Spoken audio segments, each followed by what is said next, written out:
في عالمنا المعقد، غرق شاب في طبقات الربا، متجاهلا التحذيرات الدينية والأخلاقية، مسعورا وراء الثراء. ولكن إذا بقلبه يتقلب في صدره ومنبه الضمير لا يتوقف، يدرك أن وقت التوبة قد حان. يتعهد بالابتعاد عن ممارساته السابقة ويتوجه نحو خلق حياة جديدة. يشرع في رحلة نحو طلب الغفران، معترفا بأخطائه وراجيا الرحمة. رحلة اتجاه الغفران قصة توبة وأمل وإيمان، تظهر لنا القوة التي يمكن أن يصل إليها الإنسان عندما يتخلى عن الممارسات الغير أخلاقية ليتبع غريزة الضمير البشرية التي تدفعه نحو الخير. لكن قصته لم تستمر على هذا النحو.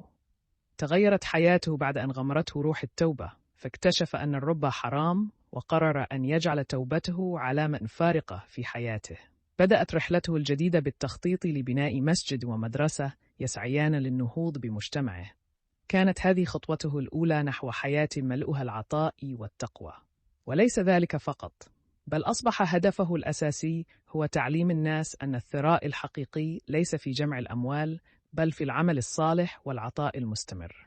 فهكذا تحول من رجل كان يعيش في ظل ممارسات مالية مشبوهة ليكون قدوة يحتذى بها في الإحسان والعمل الخيري.